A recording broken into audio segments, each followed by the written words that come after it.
Okay, so hello, this is Sconce, Rar. There are three carriers which have come out of NDA. The Komsomolets? I don't know how to say it. This is the tier 4. She is slow. She has 17 knots. Similar to the Langley and holy crap, that's extremely slow. I hope you don't get run down and die award. She's got that going for her. Over in the equipment, rockets, torps, bombs. You're going to catch a theme because this is the way all of this stuff's going to go. The bombs are not traditional bombs, they are skip bombers. So if you're familiar with the Max Immelmann, that seems to have been the test carrier for testing out the skip mechanics. The Komsomolets has those as well. Now, one thing that is interesting, and I don't know if it mentions here, there is a number of skips that's going to affect the actual bomb drop. Number of bounces, 1. So if we look down here, there's a number of bounces. We go up to the Serov, I believe that goes up to 2. It does, number of bounces 2. And then when we look at the Pobeda, number of bounces 3. So as you go up in tier, AA gets stronger, so you're going to be able to drop from further out. But I feel like I'm getting ahead of myself. So what are the Russian Cvs? The Soviet Cvs as they were. We'll look at the Pobeda just because it's going to have more upgrade slots. They have a functionally tiny TIMs, similar to the German carrier, the Graf Zeppelin, which is a premium. It has 40mm pen on its rockets. Well, so do these. They're effectively tiny TIMs. They're treated as such, but instead of having the 64mm or something pen, they have 40. They have pretty consistent damage, but they got a long wind-up time. They have a tight reticle, but they have a long wind-up time. And they can absolutely do the thing. Also, you will be using the rockets because the rockets are the things that actually have some semblance of speed. We see maximum speed 206 knots for the tier 8. 165 is the cruise speed on these. They're at least functionally getting across the map to do what you want to do. Torpedoes, 4,500 damage each. I think the tier 8, the Lexington, has 6,500 damage on its torps. And then the Shikaku, I think, has like 8,000, maybe 8,500. So torp-wise, they're not the highest damage torps, but you drop all of them at one time, which is a thing that we'll get back to.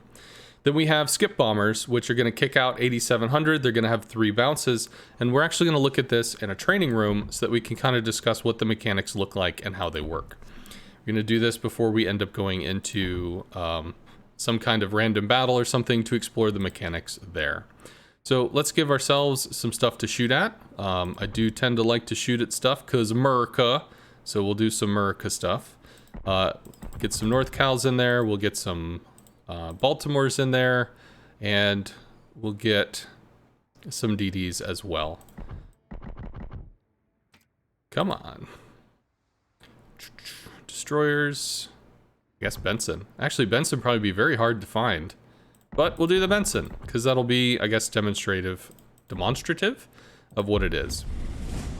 So, what's the main overall concept or gimmick of the Soviet CV? It's a little sniperish. So if you played the Moskva, what does the Moskva do? It shoots at long range. If you played the Nevsky or something, it's kind of a medium skirmishy thing, but it's made to deal at a distance. These are similar in the concept of like wind up for a shot, sort of like a sniper-esque shot. However, you only get one shot. You don't have multiple damage interactions. You're just going to find your target, go in, and take the shot, which means you have a significant amount of alpha if you land all the ordnance onto the target. So if you go out with 6 planes, if all 6 planes actually make it to be able to strike the target, you can do some pretty serious oof. But those planes can be shot down on the way in, and we can see here there are 6 rocket planes, and this is with survivability and expert, and they have 7,200 health.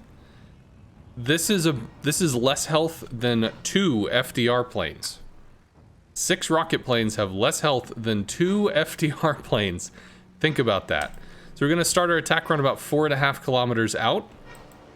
Take a shot. You got a long wind up here. It's about 5 seconds. Daka, daka, daka, daka, daka. The rockets are a little slow, but they hit. They oof. So you got a fairly tight reticle. Granted, it's long. you've got a fairly long wind-up time, but you do have significant throw weight. And while we were looking at this in a training room, we did just hit a Baltimore for 19,000, but the Baltimore could have easily killed 1, 2, or possibly 3 planes, depending on if he had defensive fire, depending on if he was forcing us to maneuver to try to get in, to be able to strike him, if there was an island in the way, other sorts of stuff. So that 19 could have easily been cut in half down to 9, as well as straight up killing planes. So you're going to go after a North Cal. Again, we have 40 millimeters of pen. So if we get any strikes in on the deck, that's going to pen on an American battleship. You shoot into this, again, 19K, 20 hits. So it has a lot of throw weight potential if the planes get there. However, if we try to rocket a destroyer, well, we'd have to see the damn destroyer first, and then we would also have to be able to lead appropriately for a maneuvering destroyer. We've already heard people have a rather great dislike of using Japanese CVs to try to rocket DDs. Let's see, where is this? He's probably about here-ish. Let's use the power of assumption and see if maybe we can make something happen. Nope. Good blind shot. Is there somebody there? It's close. So we don't have the ability to strike a destroyer that's not lit. We could try to drop a fighter to get it lit, or we could try to go over and rocket something where a teammate is lighting it. But we do not have the interaction to be able to spot a DD and strike the DD with rockets. Torps, let's see what the torps look like. First thing, we're going to go in on a... we're actually going to go in on one of these stationary ships, and then I will start moving the CV so that we can see what it looks like to torp. Why would you turn like that? So we can see what it looks like to torp a maneuvering ship, or rather a moving ship, and how far you actually have to lead for that. So if you'll notice, we could drop all the way out to 6 kilometers away, and we have a pretty tight reticle for it. So if we do this tight drop on the North Carolina, do something like this, 4.5 kilometers away, and while that's happening, let's take some more torps and see what we can strike as to something a little closer. But as you can see, these are not zippy. You know, 43 knots with a slot 3 improvement plus 5 or whatever, but that's a 4.5 kilometer drop. It is not quick. These are like sea mines. This is kind of like using the black almost with the extremely slow torps.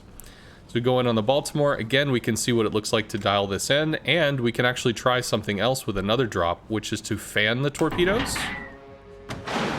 We get 5 hits. We do, so we pretty much hit for about 20k, which is pretty sexy. Should get roughly the same on the Baltimore. Should do, about 20k. So we got a big broadside, again, assuming you get all of the planes through the AA to drop on the target.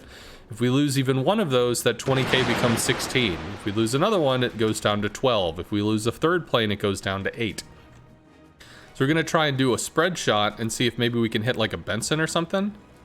So we'll keep sort of maneuvering this, and we'll try to drop it maybe with like a halfway spread, something like that. So does it spread out? Not really. For the most part, these are going to want to go forward. So you are kind of confined to a sniper-esque interaction. I believe we can try to make this move, but in general, it was not very forgiving. So let's try and see if we can drop it a little earlier and maybe spread it out some. So we'll do it wide. We have an opening interaction. We have some, so there's a little bit of a spread there. All right, so now we've got the carrier moving. What is it like to lead a moving target? If you wanted to strike at a distance, let's try to do that. Let's do 2 drops on our carrier. And we'll try to do 1 at max range. And then we'll try to do another one at closer range and see what that feels like. Because the torps are going to be a heavy hitter for this, or for these CVs. So this is going roughly 30. These are going roughly 40. I think that's probably like this, give or take. We'll see how that one turns out. I think I way underled, but that's really the purpose of trying. You go into a training room and keep dicking with this, see what you can make work, but it's not to say it'll be easy. The rocket assisted takeoff seems to be eye candy. It is. It's not that big of a deal unless you're aggressively close to the front line. So yeah, we underled a fair amount. So let's try to lead the moving target. Now the big thing with this is it's always more than you think it is.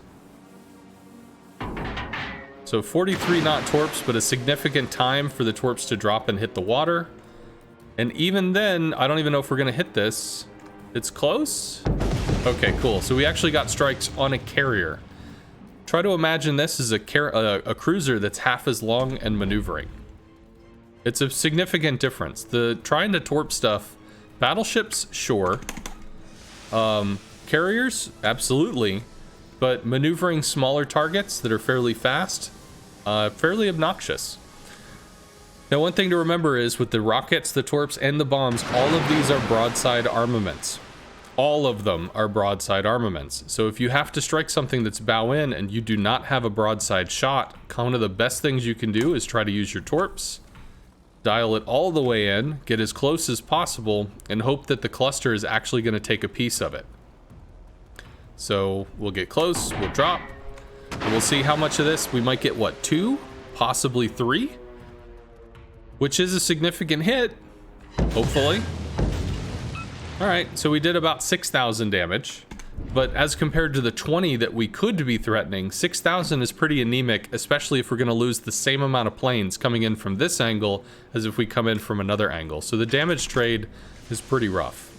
All right, so the skip bombers, 54 millimeters of armor pen, which I think is a little less, again, than what the Immelmann uses. I could be wrong on that, but I don't think I am. Now this has multiple skips here, and has 3 skips, I think is what it says, 3 bounces. So let's look at how far we can drop to strike a Baltimore when going full speed. So start this maybe around 8 kilometers, which is roughly what I use for the Immelmann. And that's definitely going to be short. 4.6, 4.5. And there is a much longer amount of lead time for the skip bombers to be able to strike a target than what the Immelmann was doing. Much longer. Immelmann accelerates up to, I think, 242 knots. With boost, these can go way the hell out there, but once the rocket little booster thing goes down, 167 is what we can do, and that's with plus 5% speed on the skip bombers on the commander skill.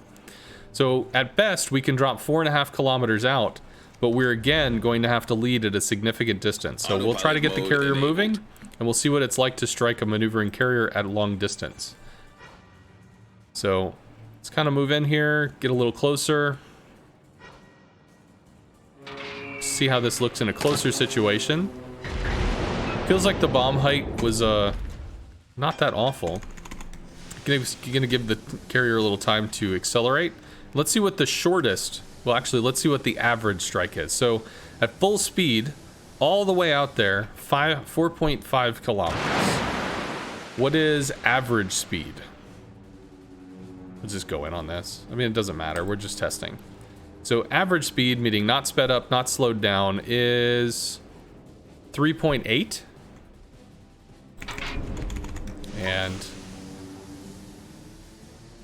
I mean, whatever, just throwing the stuff.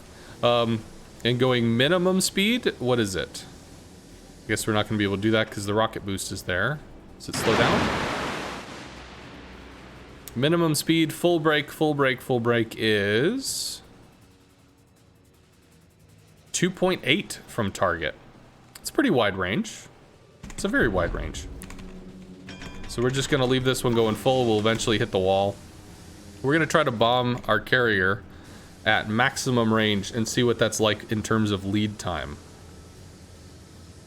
Fighter returning to ship. They do some bow and stern runs on the rockets and bombs. Sure, we can. Okay, so carrier's moving at full speed. Shit. God, I can't see. That's totally a whiff. Is it? Oh man, they're so slow. Alright, well, we got multiple hits, which is cute. Let's try to keep this thing moving. Come on, carrier. You gotta move. That's how this works. There's a request for me to do a strike bow in. Or basically, you know, nose on or whatever. So we'll strike, say, the North Cal. We're just going to see how many hits it is, not how many pens. So, bow in. You have no control over where the hell these go. We might get one. Maybe. Two. So, if they both penned, it would be about 6k. So again, pretty anemic. Because again, you have to assume you're going to be losing multiple planes every time you go in on this. And Rocket Strike will strike a Carolina, so this is going to be a battleship in terms of how many actual hits we get.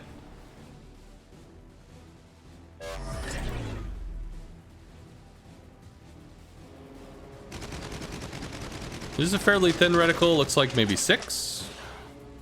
5. Out of how many? 4 per plane times 6, 24. So 24 rockets fired, we got 5 to actually hit. I'm gonna try to skip bomb the carrier again at maximum distance. And try to hit all 6.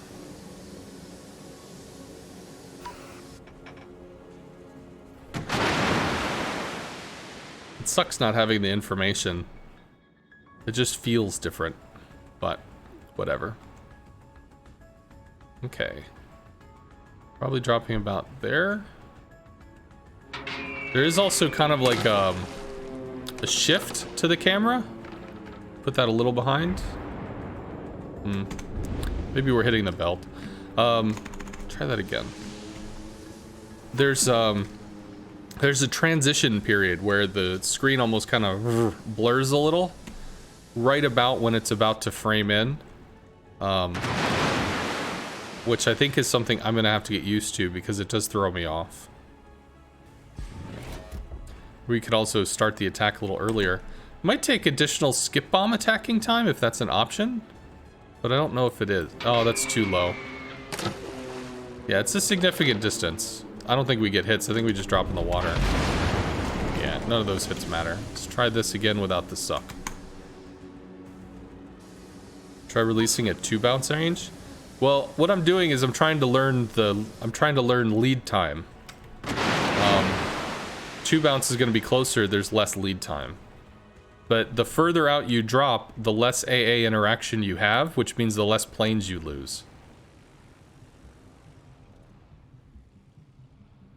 I think that's probably it. So it was a little left of the hard reticle. Okay, well. So, one more time on that. Keep going, please. Let's try this one more time.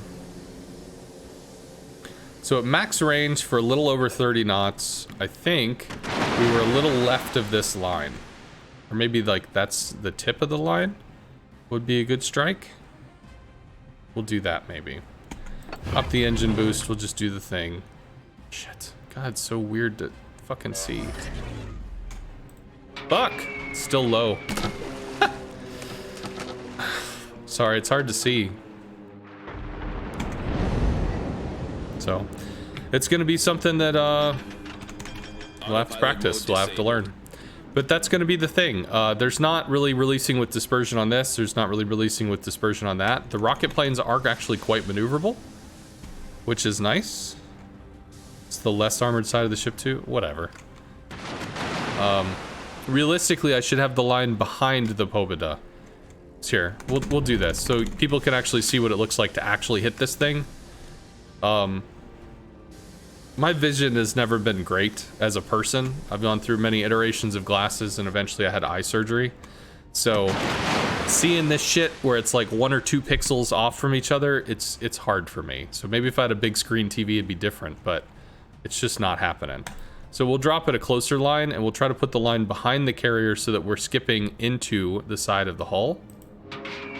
So the skip is going to be coming down toward that line, which means it could strike up here, which is going to hit significantly. It's going to leap the armor that's on the waters. The water line? Water line, right. Okay. So, with that question, let me open it up to chat. I guess we can look at the armor real quick. Yeah, so it has a significant 100 mil kind of off the waterline thing, but a whole bunch is a 19. Not much armor at all. 30 mil actually on the deck. That's kind of nice. That'll bounce 406s. So that's something. So we can actually bounce some damage. That's pretty okay. I mean, it could be better, but it's okay. We're definitely vulnerable to HE, but we could bounce some AP rounds. What is the armor characteristic like? Is that Citadel? Yeah, that's Citadel. There's a lot of Citadel here. This is Citadel too? Jesus. There's like a normal Citadel, and they hit a little bonus Citadel on the front and the back. Nice. This thing's probably going to be able to get hurt. The spaced armor means it's less vulnerable to AP rockets, although if you know about the sweet spots, you could AP here or AP there. 30 will at least prevent some bouncing in. I don't know. It's just a little chunky. All right, so I'm going to swap over to chat, and I'll take some questions. Hello, Neversink. I played in randoms. I will play it in randoms. Do you lose pen at 3 bounces relative to 2? No, there is no pen loss. So these bombs, skip bombs don't have penetration or speed angle. I don't think they lose speed as they go out. I don't think they definitely don't lose pen. It's just a bomb. When the bomb hits, it deals 54 millimeters of pen. In terms of skip bomb mechanics, I will actually link a video. So let me get that for you. Skip bomb aiming line explanation. This is from back in, that's from the Immelman, but that still talks about how the bombs are deployed. What are my initial impressions? Do you think you'll enjoy these? I know it's hypothetical, but just curious. So, my interactions with the Russian Cvs. I like the Immelman, the Max Immelman, which is a German special ship available for coal. But you can only strike broadside. And if you're not given opportunities to strike broadside, then you don't have opportunities to strike. You can try to make opportunities to strike broadside, but that often involves long, lumbering movements to come in from a far angle. So for instance, if on the map you have, you've got some island stuff, whatever, there's an island here, and you've got a ship that looks like this. In a midway, you could come over and bomb into this.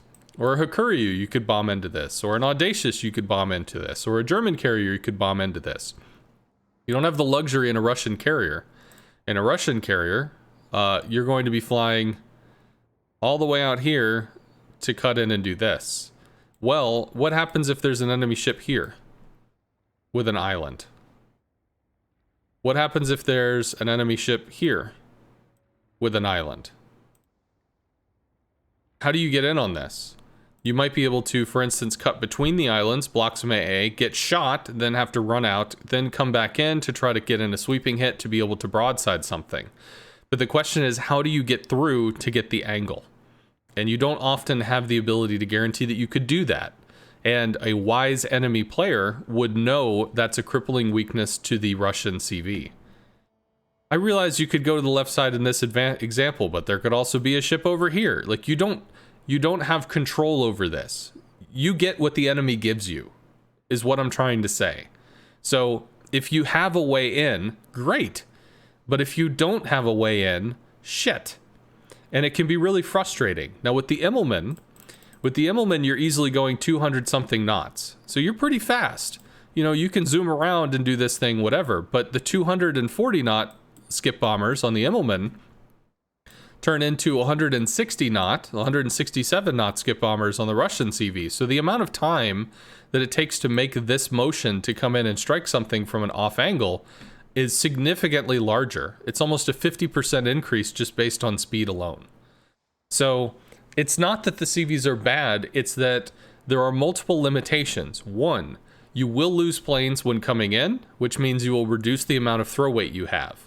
Two, you are restricted in the angles that you can drop on, so islands are particularly effective at blocking lines of attack or using teammates to stop people from being able to penetrate and go in is also very effective. And I mean, they are slow, so you do kind of want to play forward, but at the same time, you can't always play forward, so it really just depends on how that goes. Yes, there are 12 boats on the map with AA, or on smaller things like ranked and other stuff, there are less boats, but there's a smaller map, so whatever. Do you feel the early game is going to be very difficult in Russian CVs, and will require players isolating themselves first? This is not... Players isolating themselves, making themselves weak to CVs is completely the same thing for every CV that's in the game. As for requiring players to isolate themselves, no. Why? Because you have 6-kilometer torpedoes that you can drop, so you could long drop 6 clicks out, meaning almost with no AA interaction, because most ships are gonna like their AA is 5.8 or 6 kilometers. So you could actually drop at max range if you have no way in. You could also use skip bombers to drop from 4.5 kilometers away at maximum speed. Granted, there's significant lead time. We watched that in the training room. But that also can limit your AA interaction. You may still lose all the planes. They may strike flak on the way out, especially if there's a death ball of ships that are going to be contributing flak as the planes are retreating. So it's not to say that it won't guarantee plane loss, but realistically, dropping at max range makes it less likely that you're going to lose planes after planes after planes, and at least have some attempt to siege into a balled up situation. Now, if there is a lone person, you can get in closer. You can have a more accurate drop with your torpedoes and make it more likely that you're going to get hits. You can have a more accurate drop with the skip bombs. You can take it in a line or a second line or whatever. When we dropped Akazukis in our first little Pobeda game here, where we were playing just to kill a little time, we actually got 2 detonations on 2 different Akazukis, which was rather hilarious, as we only got maybe, well, in this case, 1 skip bomb. In this case, I think it was 3. In both cases, it was a detonation that killed it. But we got to see them because they left their AA on, and then they literally just sailed broadside waiting for us to shoot them. So that was kind of goofball, but... in these cases, I didn't drop at max distance. I didn't drop at, almost max distance. I dropped at the second line. There's the drop, and that first skip line is what I used to be able to bingo the targets, and we got hits. Even if they didn't detonate, they still would have been damaged significantly. So the Russians have the ability to strike at a long distance, but they cannot guarantee accuracy if they do. However, you can bring the attacks closer. You will lose planes to do so, but you will make you much more accurate than you were before. Yes, I'll play again. No worries about this. Currently I'm doing an introduction and a Q&A. If anybody else has a question and answer. So with Immelman, you want to play your hull on the flank. It just depends on the situation. I don't think there's a one size fits all answer to that question. Because basically your best strikes with the Immelman are going to be against open water targets. So if the targets are open water, instead of hiding behind an island, you can absolutely interact with them. Ideally, you want about 8 kilometers of open water between you and your target in the Immelman, and I think it's probably about 6 to 7 kilometers open water between you and your target with the Russian CVs. If there are any other questions, I can do that. How do you think they compare in terms of power to stuff like the Shikaku or Lexington? What's the special ability of this thing?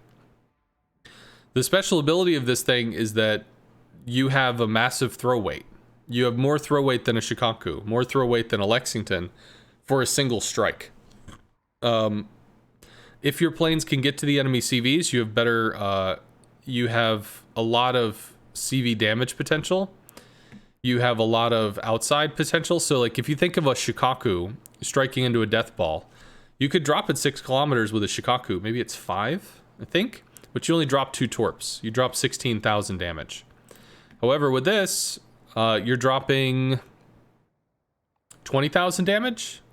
So technically you have more throw weight, although a Shikaku could drop multiple times. So if you can extend the interaction, the Shikaku wins out because she's able to strike time after time after time. Whereas in this case, you get an additional amount of oof. You can kind of think of this like the FDR as compared to the Midway, because the FDR is going to throw about 33,000 torp damage. The Midway drops about 30. And yet the FDR seems so much more fearsome because the FDR is going to strike again and again and again. The actual damage is not that significant. It's the return strikes and additional damage which is important.